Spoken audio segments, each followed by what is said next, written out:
Hello, my name is Sandra DeBose, and on behalf of the Duke Energy Center for the Performing Arts and the African American Cultural Festival, we welcome you to this very special Black History Month program. Today, we're going to focus our attention on a hidden crisis, mental health in the time of COVID, specifically in the African American community. In the midst of a global pandemic and racial uprising, it's time for us to collectively stop and check in to find out, how are we really doing? We hope that you will walk away with some new information and some questions answered from our esteemed panel of mental health professionals. To lead us in this conversation, I have the pleasure of introducing our moderator, Deborah Holt-Noel. Deborah is a senior producer and on-air talent for the statewide public media network, PBS North Carolina, for the past 20 years. Deborah is the host and contributing producer for the network's weekly travel and leisure program, North Carolina Weekend, and the host and senior producer of the long-running public affairs series, Black Issues Forum. We are so excited to have this award-winning journalist here with us today. Ladies and gentlemen, Deborah Holt-Noel. Well, I would like to thank Sandra DeBose for that beautiful introduction. I'm excited to be here with all three of you to talk about a very important topic, mental health in the African American community during the time of COVID. And we're going to have the opportunity in this conversation to talk about stress, to talk about COVID itself and managing that. Hopefully we're going to talk about grief, and very importantly as well, we'll talk about kids, children, adolescents, because they are going through something different. And as we talk about them, certainly we'll get to talk about being a parent and also supporting parents out there. But there's so many different issues around mental health. I want our audience to know who you are, because each of you is a rock star in health and practice of your own right. So let's get to some introductions and then we'll get down to some conversation. First, I want to introduce Dr. Erikka Gerasa. Dr. Gerasa, you're a double board certified child, adolescent, and adult psychiatrist and co-owner of Catalyst Therapeutic Services in Durham. From anxiety disorders to body image, psychopharmacology, faith, and mental health, your experience in treating mental health meets a diverse range of populations. And I'll just recognize right now that yes, we're talking about COVID, and I thank each of you for coming here in person and not doing this by Zoom. I think we're all Zoomed out, you know, Zumba, Zoom. But I've had it a little bit with Zoom, but thank you for coming out. Each of you have some level of COVID vaccination, so I super appreciate you all tolerating me. I'm gonna keep my mask on. I know each of you have your mask on, and that explains to our audience why we're sitting up here with masks on our faces. This is the time of COVID, and this is what we do. Yeah. And I'm not gonna, this is the year 2021, and it's been about a year since it was first announced that COVID-19, the coronavirus, is a worldwide pandemic. So we've been doing this for a year. That's a lot of pressure. We're going to talk about it and how to get through it. But we also have with us Jason Phillips. So excited, a psychotherapist, life coach, college professor, and founder and CEO of Peace and Prosperity Coaching. I like that title. Thank you. Over 10 years of experience in the mental health and coaching profession, and considered an expert in evidence-based treatment and strategic goal setting to foster success. I know a lot of people are going to appreciate that. You're a strong advocate for prosperity and wellness, and a frequent speaker at local and national events and health forums, including the nationally recognized Therapy for Black Girls podcast. So I know that each of you has so much to offer. I can't wait to get to it, but we're first going to get a little bit of background about our third guest, Dr. C. Nicole Swiner, voted one of 10 best doctors in North Carolina. Fantastic. She's a family physician, 6-time best-selling author, blogger, speaker, wife, and mother in Durham, and has the nerve to be called affectionately the Superwoman Complex expert. How do you know? So, has written 2 best-selling books on the topic, which has now evolved into the hashtag No Superwoman lifestyle brand with merchandise and events. Additionally, with her company, Schweiner Publishing Company, you're paying it forward and helping others out by helping other writers to become best-selling authors and entrepreneurs from start to finish.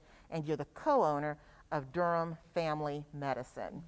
So, welcome to all 3 of you. Thank you once again for taking the time. Let's get into it. We're talking about mental health in the Black community during COVID-19, and you agreed for the conversation because I'm sure you believe this is really important for some specific reasons. I want to start off with you, Dr. Swiner.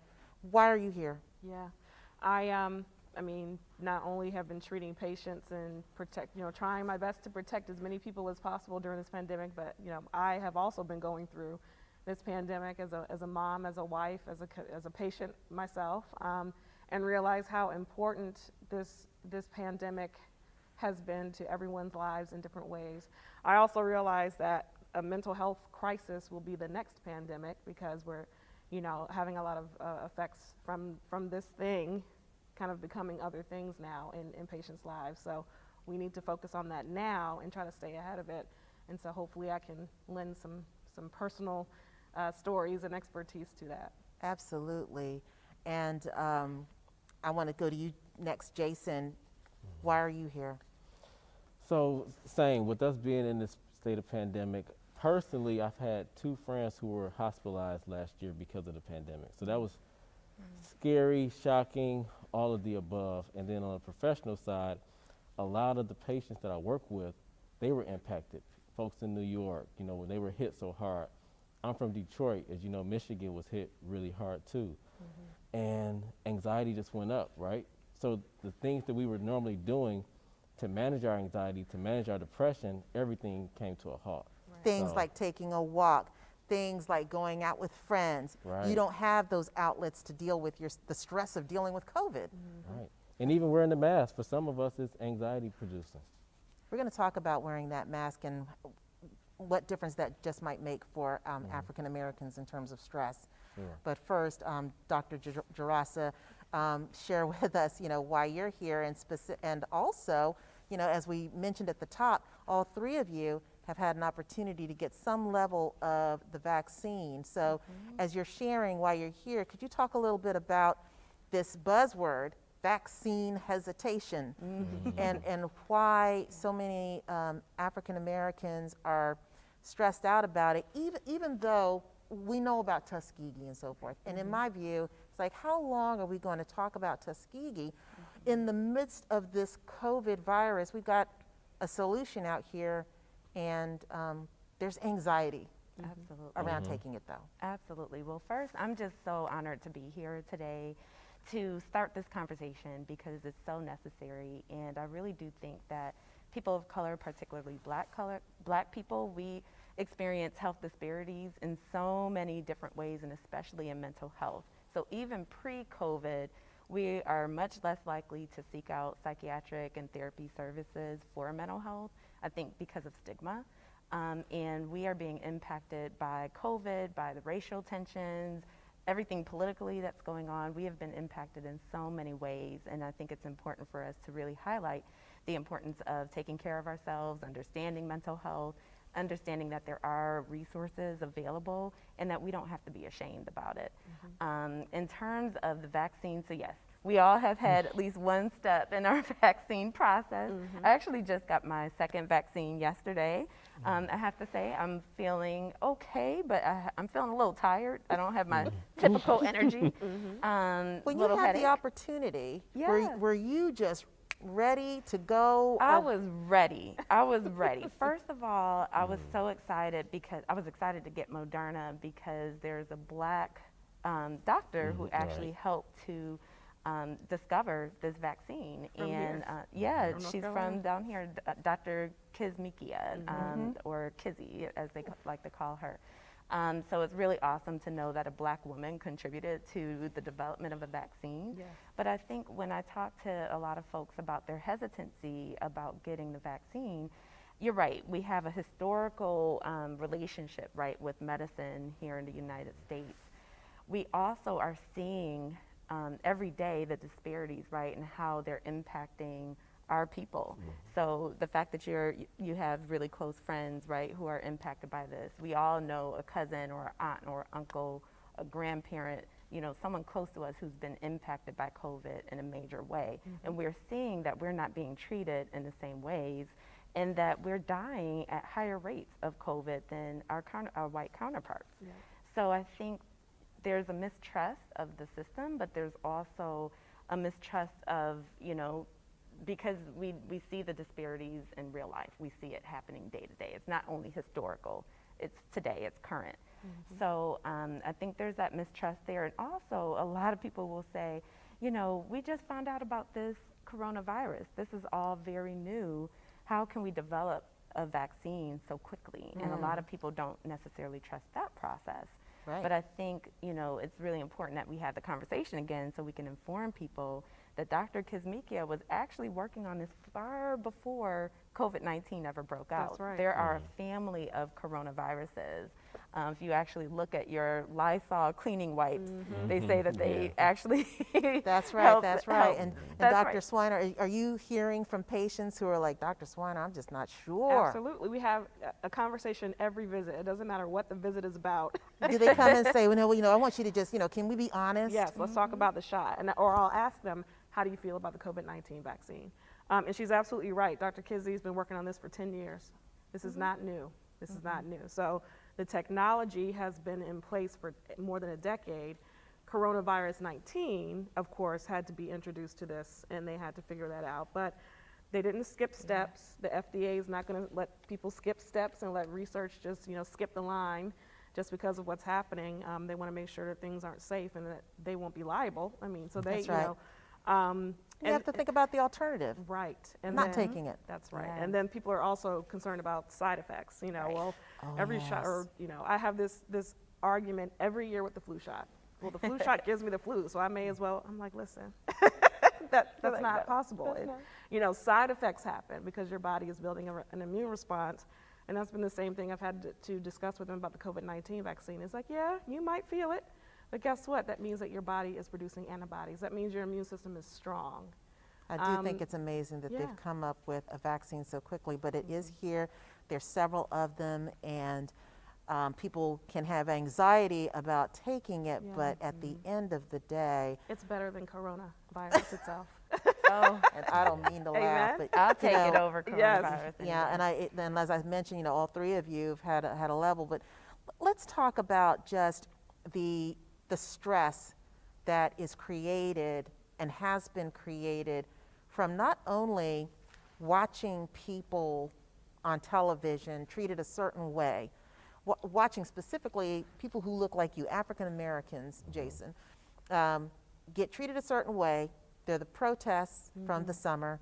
We've seen that. There's the news. There's everything that happened leading up to right now, an election, this inauguration, the impeachment.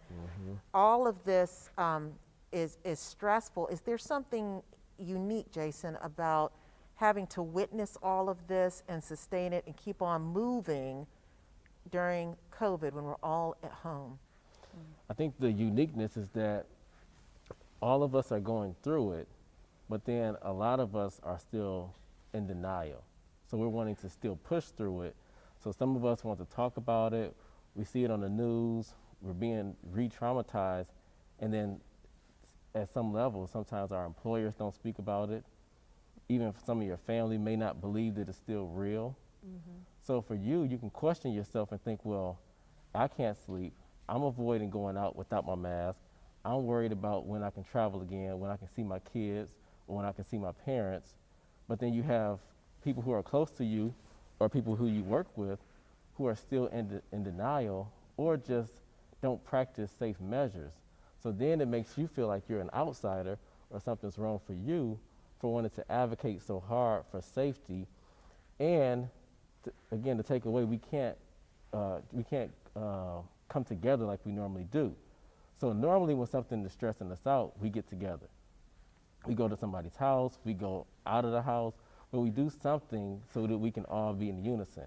With this, I mean, you can see right now we're spaced out. We're still here, but we're spaced out. And that's how people feel on the inside too. And can you talk about the anxiety that might be induced from this mask wearing? It's to protect us, but Well, I as see we somebody know, come around and they have a mask on and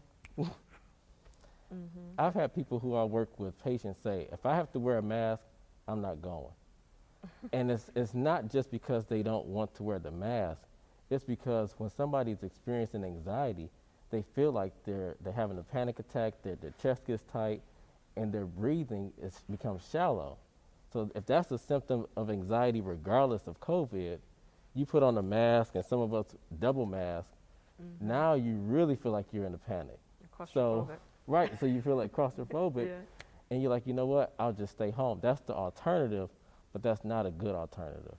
in a moment I want to talk about kids wearing masks, but not just yet. We'll talk about that when we talk about children and dealing.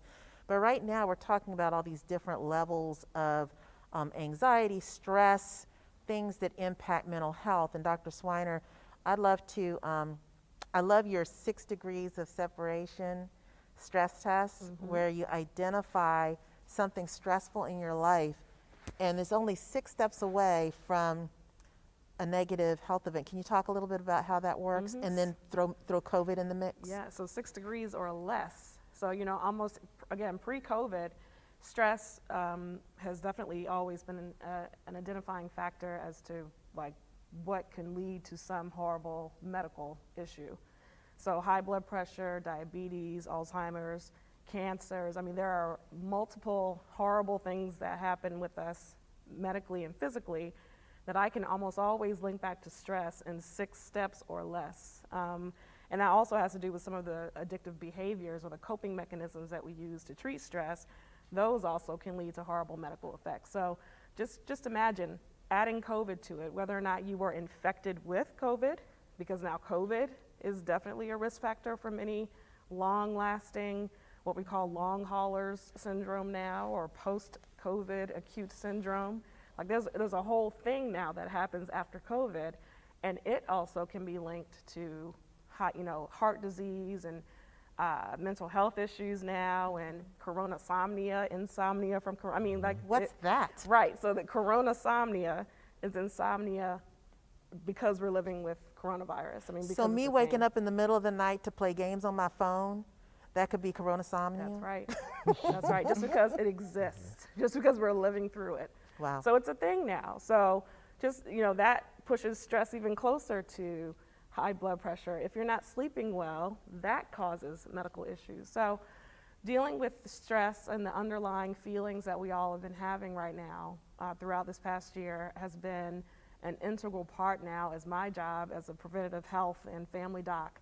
Because if we don't fix that stress component, then I can't, effectively treat your blood pressure. I can't effectively treat your depression. Can't effectively treat these other things. So we have to talk about it. Dr. Gerasa, I wanted to ask you, thinking about adult behavior and some of the ways that these stressors manifest right now, can you talk about some of the stressors out there in light of COVID, but how they're manifesting perhaps in familiar or new ways in adults? Yeah. So how can we recognize that I'm behaving this way possibly because I'm stressed out? Oh, absolutely. So again, we're talking about coronavirus, COVID-19 being a stressor, but people are stressed out because they're stressed at work. We're spending a lot of time on our computers. We have the superwomen here, superwomen who are, managing, having a full-time job and having kids at home. Some are single parents. We have I work with single dads who are struggling trying to take care of their kids and also managing work. So there are a lot of things in addition to coronavirus that I think people are dealing with right now. And sometimes we don't necessarily pause to just reflect and to have that self-awareness that maybe something is wrong. Right, so if we notice that, okay, I'm not sleeping well at night, and because of that, now I'm, I'm falling asleep at work, or I'm trying to get naps during the day. A lot of us don't have a schedule or a routine because of coronavirus, so that gets to throw us off as well. Irritability, anger. I have some parents telling me that, I don't even mean to, but I find myself snapping at my kids, or I'm snapping at my wife and my loved ones. I don't want to do that, but I'm finding myself really irritable. Also anxiety, anxiety about the mask, but also anxiety about other people not taking precautions and the impact that can have on you and your family when you're seeing people not taking coronavirus seriously. And going around family members who are not being as mindful. Right. Jason, I want you to share too about, stressors that are manifestations of this stress that you see that people can maybe recognize in themselves and not realize that, hey, this is a different environment. Maybe there's a relation. So 2 things I would say: lack of motivation. So as Dr. Gerasa mentioned, our sleep schedules are off. So now we're staying up super late, but we're also waking up super late. So in order for us to get things done and be productive, we don't have the motivation because we don't have the energy. So now with the lack of motivation, it just compounds into having like a low mood. So again, we're not as energetic, we're not as bubbly, we don't engage with people, and this just becomes our norm. So now we get used to it, but we're used to functioning at just an overall lower level. And how does that feel? Talk about maybe you just feel that way and it's okay, but maybe that's getting close to a depression. How do you know what the difference is? And it's are you just feeling mellow and you got to get used to feeling a little bit less energetic right now, or is this a cause for concern? Well, I think the one thing is when we can't get things done, that's the key sign that it's more than just like a low, a bad couple of days, right? We're looking at our surroundings. We're not as tidy as we used to be. We're not engaging with people like we used to be. I'm just saying, that's what we start to notice. And then it takes a lot for us to get out of that funk, right? It's almost like we're in quicksand. And we want to get out of it. We can see our way out of it, but we just keep pulling and we keep going further and further down. Wow, Dr. Swiner, does that sound familiar from any patients? Absolutely. Anything like that? For myself, I mean, to be honest with you, so I think all of us had some level at some point during this pandemic of pandemic procrastination. We know we have a whole lot of stuff to do. We have a whole lot of people we got to check on, a whole lot of virtual school homework. We got to make sure our kids are getting done. But you just don't feel like it. Like you're just tired. Wow. You haven't really done anything. You feel like you hadn't done anything, but you just don't feel like it. I think it's okay to give yourself that space, right? So at some point, yes, there are some deadlines that you need to make, and you got to pay the bills, and the kids have to get up and get to virtual school on time and all that. But if you need to take a couple of days and just do nothing and feel okay with that, that's absolutely okay. And I had to preach to myself about that. And I think that that sort of reminded me of how at the very beginning of COVID, had all these ambitions and, oh man, I've got time. There's absolutely no reason for me to not be out there on my bike, getting my, myself physically I'm gonna write in a shape. book, I'm gonna start a And here company. it is 12 months down the line and things aren't really much better. Can you talk a little bit about that? I'm looking at you because you do body image. Oh my gosh. Well, I think we put so much pressure on ourselves and we tend to compare a lot. We find ourselves on social media. We're looking at the next person, seeing what they're doing, feeling as though we should be doing more, right? And I like to talk about the should shame cycle, that when we place all the shoulds, I should be doing this and I should be doing that, I should be writing a book, I should be, doing all these things for my kids and cleaning and cooking, and I have the time and the space to do that. It's like, whoa, because when you don't do those things, then that's when shame settles in. And then you feel inadequate. Then you feel like you're not worthy. Then you feel like you're just not doing enough. You're not good enough. And that can impact as well how you see yourself. That can impact your mood. That can lead to depressive symptoms, anxiety. So I think it's important for us to just kind of pause and set realistic expectations for ourselves and give ourselves grace, because this is a pandemic. It is a pandemic. This is worldwide. And I know we talk about, oh, this is the new normal. There's nothing normal about a pandemic. Right. There's nothing normal about us having a conversation in our masks right now. I mean, Right. everybody look good with their masks, but this is not normal, right? Yeah. So we Wow. have to be able to give ourselves permission, like Dr. Schweiner said, to just be still. And it's okay if we're not producing at the level that we're used to. Sometimes we need to just give ourselves a little bit of compassion and grace to say, you know what, I'm just trying to take it one day at a time. Wow. I don't have to force myself to do things that are just not, just going to cause so many more problems, right? Yeah, Jason, talk about some tools, some strategies for actually doing that. Because so often it's like, well, here, you have to engage in self-care. You have to take time out for yourself. Okay, intellectually, I know that I have to take time out for myself, but guess what? Already it's 6 o'clock, there's no meal on the table, so-and-so hadn't taken a bath. Right. So what are some strategies, some tools? And I'll give both of you an opportunity to share some as well. Sure. So I'll say one thing is having some type of routine. So with COVID came, us starting to work from home and do everything virtually.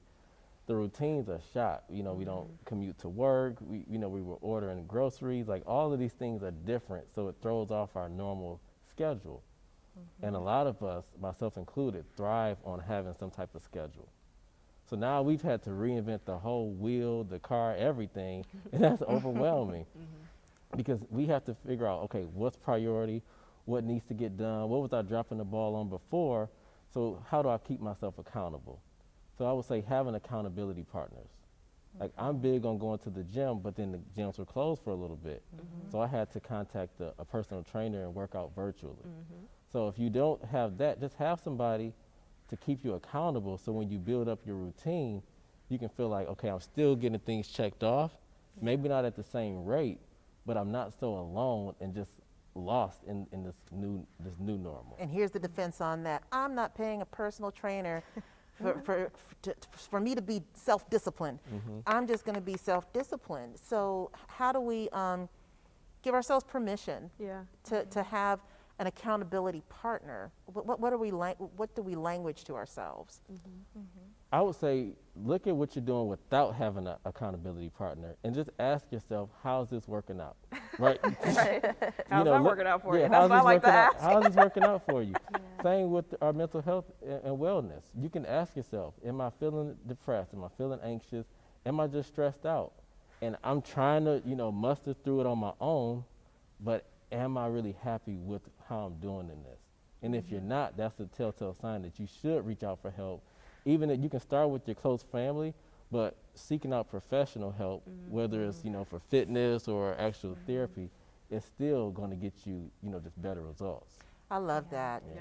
I promised that we would talk about our young people, our kids.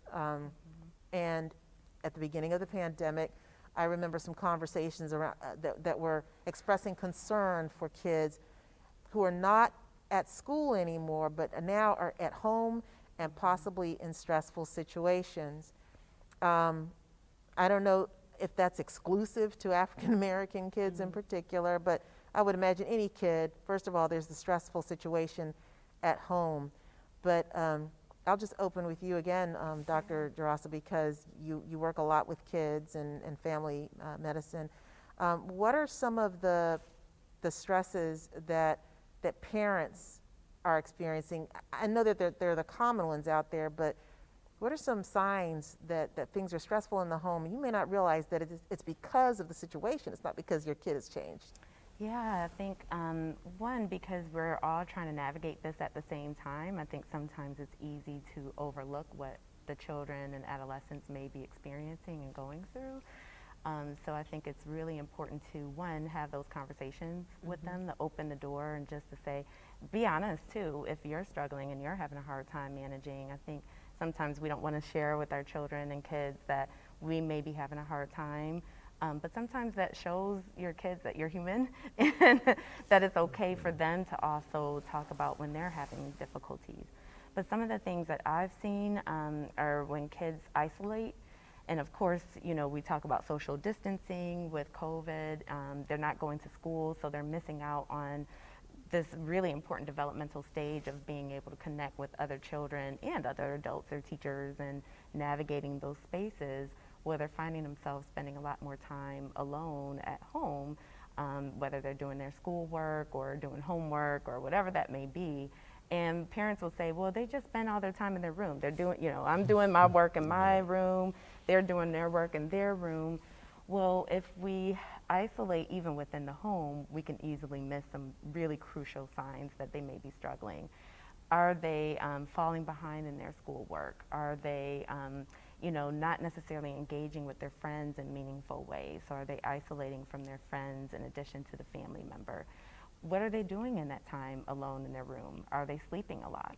Are they engaging in other maybe self-harm behaviors? So I think it's important to really make sure that we're having them spend time outside of that room and notice any kind of shifts in behaviors like that. Irritability is another one.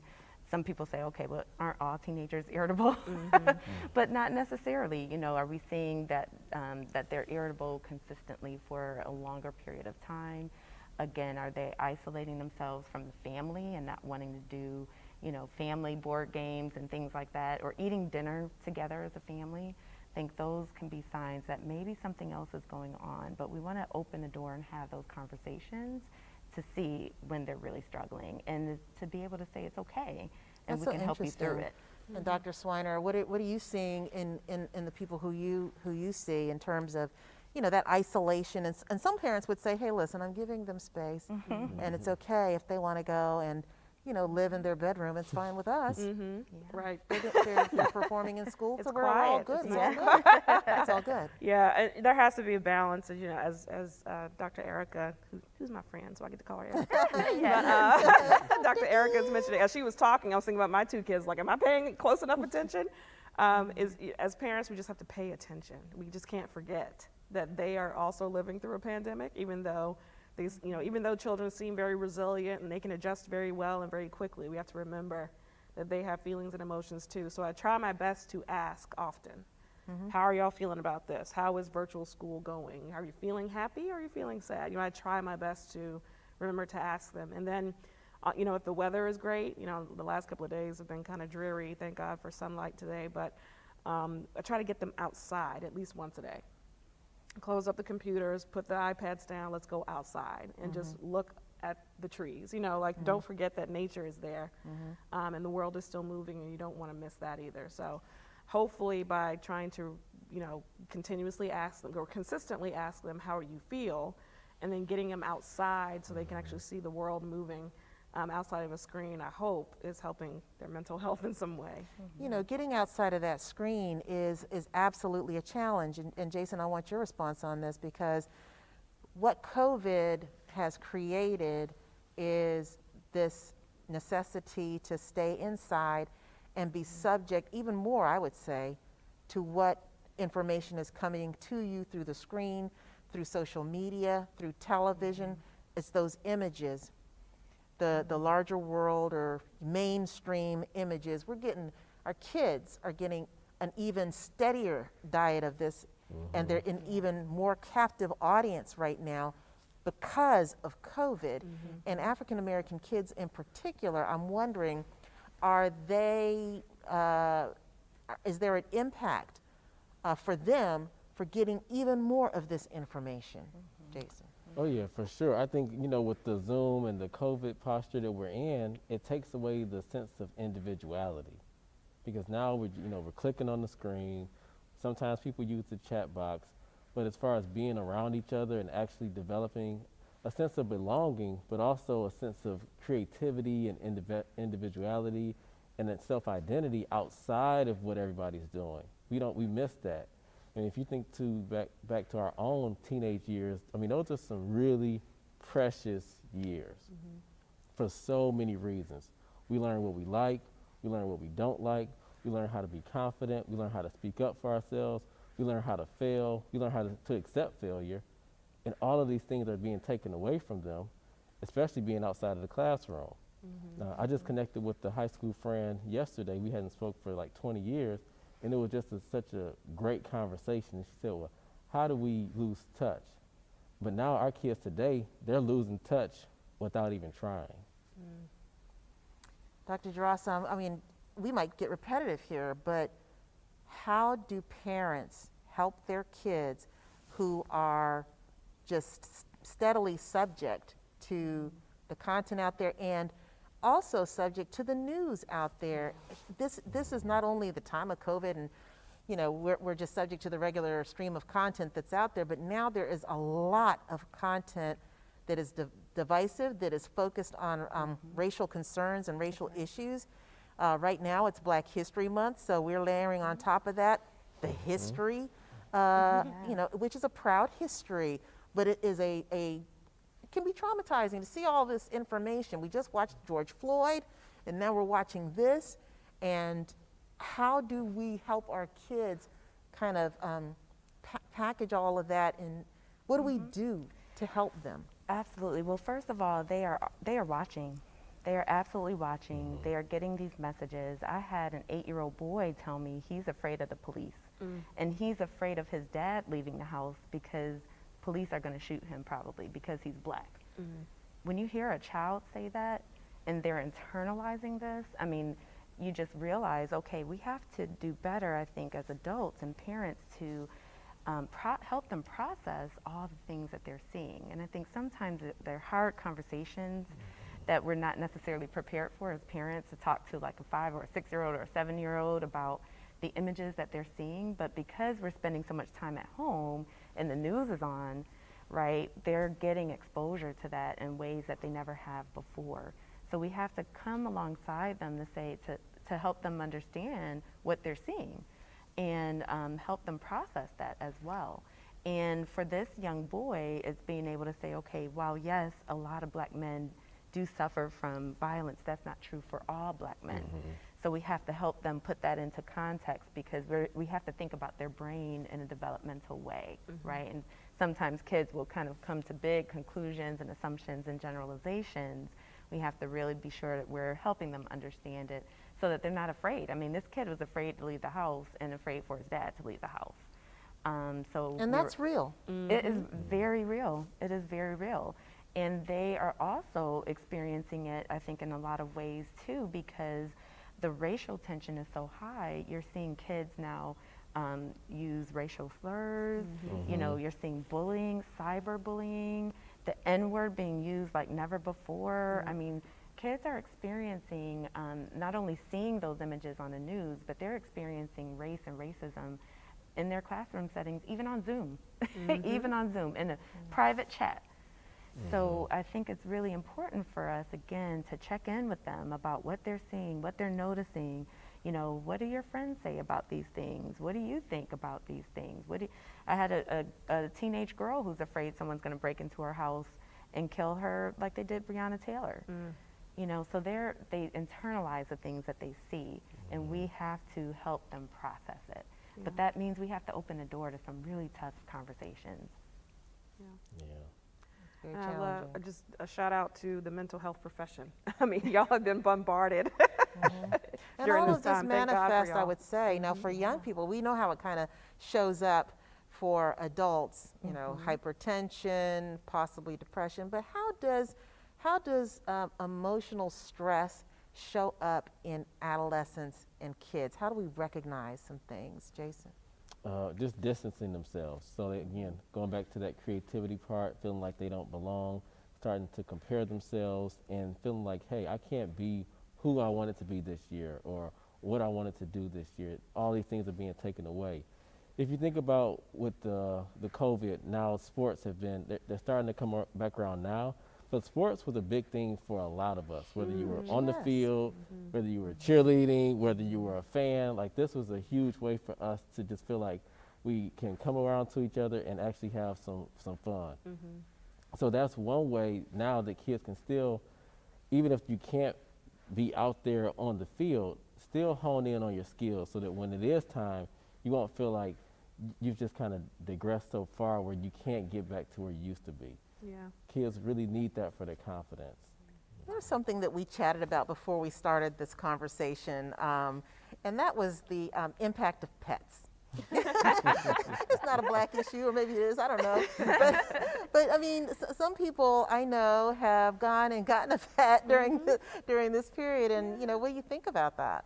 Oh, well, I wholeheartedly believe in pet therapy. So it's funny because I had a phobia of dogs growing up. And it actually wasn't until I started working in a psychiatric hospital where there was a therapeutic dog. And I got to see for myself how impactful this therapeutic dog was for these kids, you know, who would sometimes be away from their families for months at a time because of their psychiatric condition. So being able to help them with relieving stress and with anxiety, managing anxiety, you know, to be able to see kids like in full-blown panic attacks, and then me trying to get this dog that I'm scared of, bringing them over, and then getting them to actually calm down. So I think it's very impactful. I actually will write letters for my patients to have therapeutic animal support. Yep, same. And I just purchased a puppy, and he is a delight, and it's really cool, you know, at the end of my sessions. How big is this puppy? This puppy, Tell on yourself. this puppy is about 7 pounds. Oh, he's a baby. You can put him in your purse. You can put him in a purse, and I have tried, but he tries to hop out. Super cute, but it's really awesome to be able to utilize that sometimes for interacting with my patients, because again, it's hard to, well, as a child psychiatrist especially, I'm used to engaging with kids in person. So sometimes I'll get on the floor and we play together. So to try to get a kid to engage on Zoom is really hard.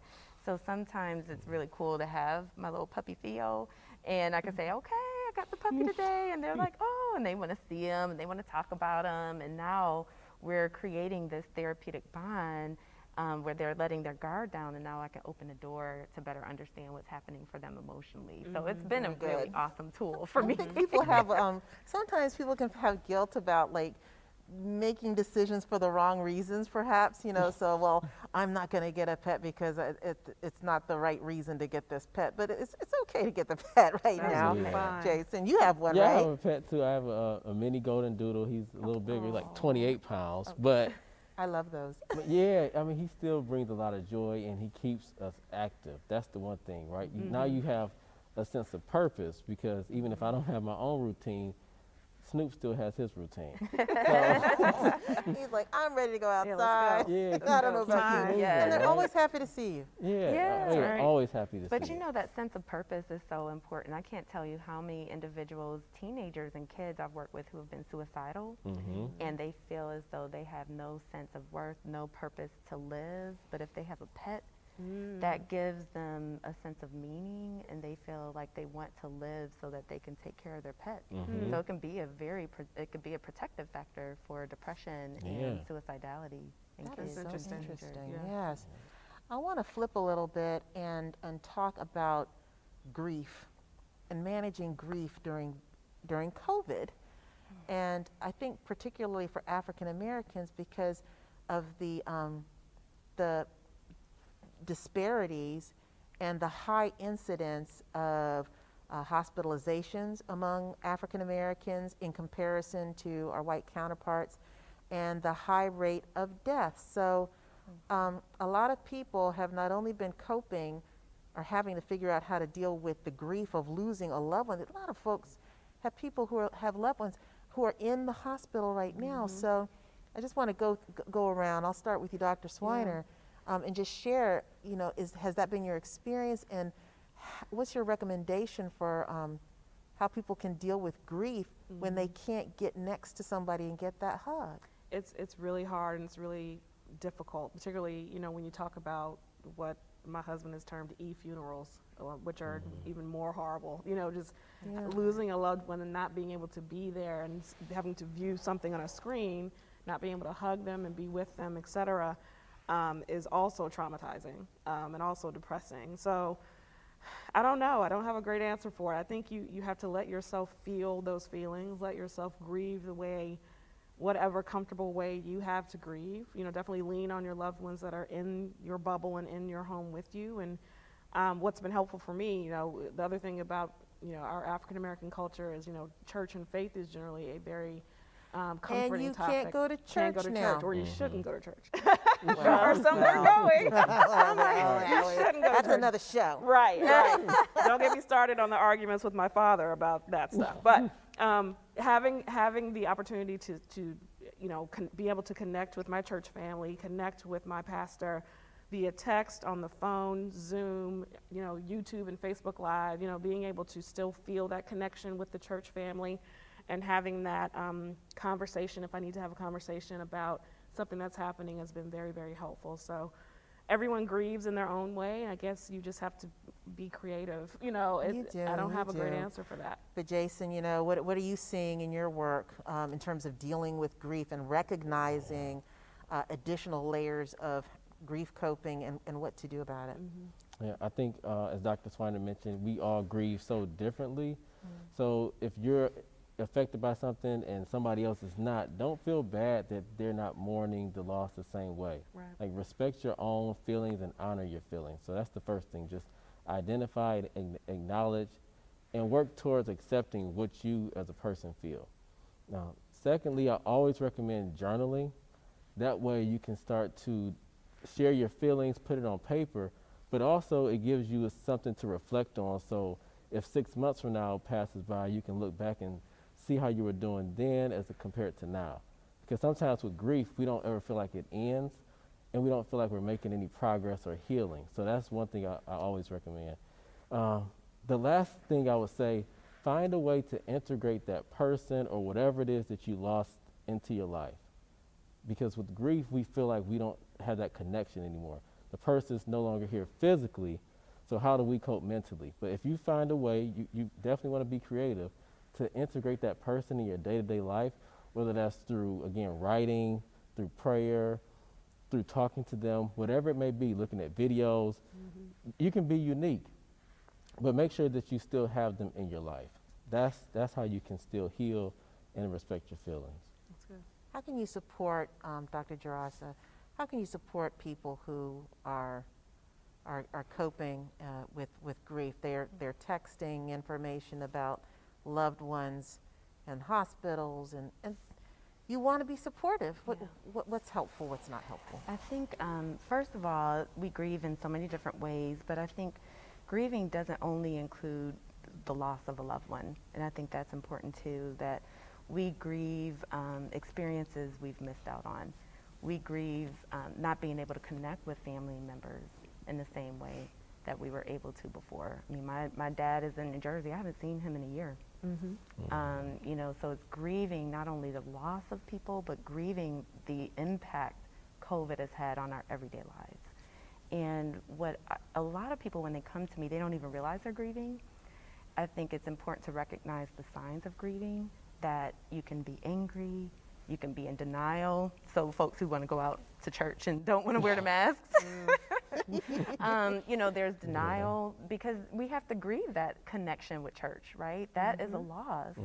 So we grieve that. We grieve through depression. Sometimes it can look like depression. Sometimes it's anxiety, questioning, what if this, what if that? That can be a feature of grief. But ultimately, there comes a time when we get to a place of acceptance. And we get to a place to say, okay, there's some things that are not within my control, but there's some things that are within my control. And I can come to a place of acceptance that these are, life may be different, whether it is losing a loved one or not being able to see that loved one or not being able to engage in your community the way that you're used to. Accepting that that's just how things are right now. But then the final stage is making meaning. How do we find ways to still find value, to find meaning, for ways to engage those loved ones that we may not necessarily be able to physically see? How do we make meaning when it comes to engaging our church family, even though we haven't been able to go to church in a year? How do we make meaning by honoring those who have passed away in meaningful ways to show that they are still a part of our lives in spirit, even though they may not physically be with us? How do we honor them? So I think the making meaning piece is just such a critical part of the grieving process, but it takes time. And so many people I work with who are grieving want to rush the process. Like after a couple weeks, it's like, okay, but I should be done grieving. It's like, no, it doesn't work like that, boo. Like you have to give yourself space. You have to give yourself room, and it takes time to heal. That's the time. It's the time thing that people don't want to have to put in. We want to rush everything. This is Pop-Tart time, and you know, look, I've had my grief, and now it's time to move on. That's right. You know, so no, They're like, I don't have time, Dr. Drizrasa. They're like, I don't have time to grieve. Like, I got to get back to work. I got to do Guess what? Here it is. Oh we my gotta deal with goodness. it. And it will show goodness. up in so many ways. You just have to make space for it. That's that grace, you know, and it kind of goes back to also just permission to have some feelings and some mental challenges. One of the things I think about when it comes to like stress and, you know, mental health and so forth, I think about my ancestors. And I think, look, they weren't sitting around here on somebody's couch talking about their problems. They were getting down to business because they didn't have time for that. And so because they were able to get through without a counselor and without mental health and so forth, you know, I should be able to get through that. Talk a little bit about that mentality and how that actually works for you or doesn't work for you, and the value of actually going and getting the professional help, maybe even as a part of your regular everyday nutrition. Yes, I love that. I love that. Well, I think what you're pointing to, which is so important, is that sometimes, especially for Black people, we associate mental health or any kind of mental illness as a weakness. That there must be something wrong with me. If I can't, you know, if my ancestors were able to do all of that and I'm sitting here struggling because I have kids I'm trying to manage on Zoom and get all my meetings done, I should be able to do all of this, right?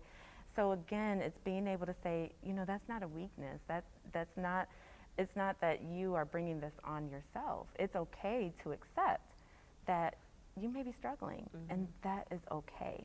But we have to be kind to ourselves rather than putting this weight on ourselves that we have to have it all together and be perfect 24/7. It's being able to say, no, actually, I'm not okay. It's okay to not be okay.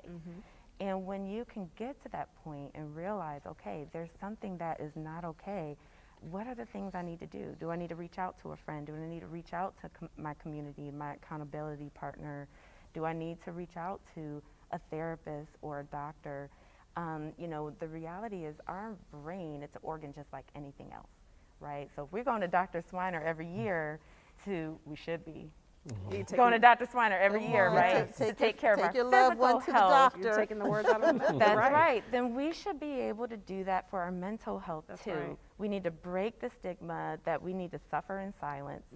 We don't need to do that. We should actually be seeking out. I have some patients, they don't even have like a whole lot going on, but they're like, you know what, I just thought if I'm coming to my doctor every year for a physical exam, I should come for my mental health yearly. This is my mental health checkup. Jason, I want you to talk to our African American men out there, and I'm going to give them credit because we always talk about the Superwoman Complex. Well, there's a lot of supermen out there wearing capes too, and it's not a virtue, is it? There's not. I think for men, because we're used to just being competitive in nature, right? So we don't want anything to look like it's a weakness. But when it comes to our mental health, if you think about it, everybody's had, you know, high performers have had coaches, not necessarily trained therapists, but they've had somebody to help them get to that high level of success. So you have to have your mental health and wellness on point in order to be the best father, the best husband, the best brother, the best person for yourself. And I think the more that we can incorporate going to see a therapist, going to the doctor, because all of these things help us just function better. Even though we can do everything, we should not always do everything. You got it. So there's a lot of things that all of us could do, but when we try to do everything, and I'm looking at Dr. Swiner and saying, oh, well, she does this, so I can do this. She's her own person. I'm my own person. As men, we have to own that and stop trying to do everything that the other brother's doing or this person is doing, and start to figure out, what do you like to do? What brings you joy? And when you have a therapist in your back pocket, you can just perform much more effectively. So if you don't make time for it, it'll make time for you, and then that's when the real problems come in. That's when the big problems come in. And you know, something I wanted to ask you is the distinction between not a psychologist, but a therapist, a licensed therapist, And say a life coach like yourself, what kinds of things can you look for in a life coach that you're not necessarily going to get in a therapist? So some things, again, I always say that we're more similar than different, but some things that would help set you apart from the therapist is the clarity on what you want, the consistency on being able to get there, and the confidence so that you can perform and reach that. So you're looking at present and future oriented goals, and it's very solution oriented. And the therapist is going to help you process. There may be some things from childhood trauma, there may be attachment issues, and there's all other training that we go through as therapists that coaches just don't have. Therapists can be coaches, coaches can't be therapists. And you're treating brain diseases, right? Brain illnesses. So when we think about psychiatric conditions like major depressive disorder, anxiety disorders, OCD, eating disorders, Trauma. those PTSD, those require medical interventions, just like heart disease, kidney disease, lung disease. So I think that's important too to distinguish. Like a therapist or a psychiatrist are trained in treating those psychiatric conditions or what we know as brain disorders. Whereas coaching, you're helping that person make decisions, right, about the next stages in their life, and it's very different. And so you have different, go ahead. I was going to say a good way to put it, maybe you have something going on with your knee. The surgeon is going to help you with surgery. The trainer is going to help that knee get stronger. It just depends on where you're at with your knee, who's the best person for you in that space. And then also in that space, I was going to try to distinguish between you've got therapists out there, and then you've got people who are psychologists and psychiatrists. Yes. And then we've got our family practitioners. So, so what are some things that people can expect, patients can expect from their general practitioner like yourself? Yeah. Because you can be helpful as well. Absolutely. So I will definitely always advocate for folks to have a close relationship. Number one, to have a primary care physician, and number two, to have a close relationship with your primary physician, because we're kind of the gatekeepers, right? We may help you recognize that there is a mental health issue when you didn't realize there was, and be able to kind of sift through physical symptoms and say, you know what, our issue is we didn't deal with this thing.